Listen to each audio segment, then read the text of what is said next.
Hello, this is Cherry in this video tutorial series geared towards learning how to knit colorwork mitts for the first time. This series is based on the Market Day mitt pattern that I designed, but you can use any colorwork mitt pattern to learn how to do this. Today we are going to be talking about how to do a tubular cast off. If you don't know how to do that, continue on watching, but if you do, go ahead and skip to the last tutorial.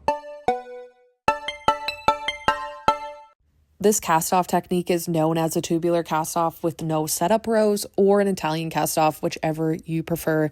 It is going to be very similar. But since we're doing this in the round, we are going to have a different set for this very first section here. We are going to go in knitwise front to back through that first stitch on our needle, and instead of popping it off, we're going to move it over to our other needle so that we have a very seamless join at the end. Then we will go purlwise right to left through the second stitch on our needle. Go ahead and pull that snug, and it looks like mine got a little bit tangled here, but then we will do the same thing with the first stitch on our needle. Go purlwise right to left. And then instead of popping that one off like we normally would do, we're going to want to move it over to our other needle. Again, this is just to make it have a seamless finish, and I will show you how to do the rest of the sets after this. But to finish this one up, we will go back to front in between the two stitches. We're not going through the fabric or through the stitches, but just in between them so that we have it set up to then go knitwise front to back through the second stitch on our needle. Now I'm going to show you how to do this for all the rest of the sets, going all the way around the mitt until the end.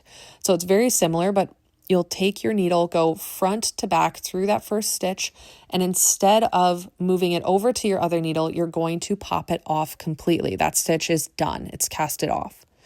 Then you will move on to going purlwise right to left through the second stitch on your needle, and then again purlwise right to left through that first stitch on your needle. Instead of moving it to the other needle, you're just going to pop it off. That one also is done. And then to finish up this set here, we will go from the back to the front in between those stitches, not going through anything else. And then we will go knitwise front to back through that second stitch on our needle. I'm going to show you how to combine these steps if you only want to do it in 2 steps. Personally, I do everything individually, but some people do it this way, so I thought I'd show it.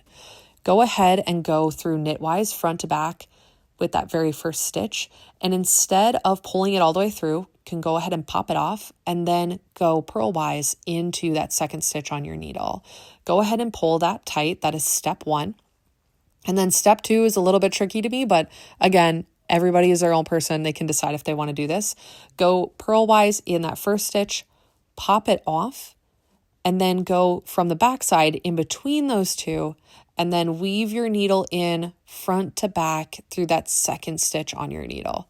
Again, this is a bit too much for me, so I don't do it, but I've heard it makes it faster. There are plenty of people that do that, and I just want to make sure I could show you. But we're going to continue either with the combined steps or the individual steps all the way around until you get to the very last 4 stitches on your needle. Everything is going to be the same. Also, I want you to keep in mind how tight you are doing this. If you have more narrow fingers, you're going to want to do this a bit tighter so that the mitt is snug onto your hand. That is somebody like me, I have to do it tighter because my fingers are very narrow. But if you have about average fingers or wider than average fingers, you may want to do it a bit looser depending on how you want it to fit, but it's up to you. But let's go ahead and work till we get to the last 4 stitches. So we're at the last 4. This is the very last set that I'm going to do, and it is exactly the same as the other ones, even though that we're going to be going through these last 2 stitches on our needle. So you can see here, I'm just finishing up this very last set, and then we're only going to have 2 more. I still have to go back to front and then also knitwise through that second one. But all that you have to do once you're done with that is go knitwise through that very first stitch there, and then you can pop it off. And then you can go purlwise through that second stitch and then also pop it off. And then you should be done, and you can weave in your ends through the ribbing section of your mitt.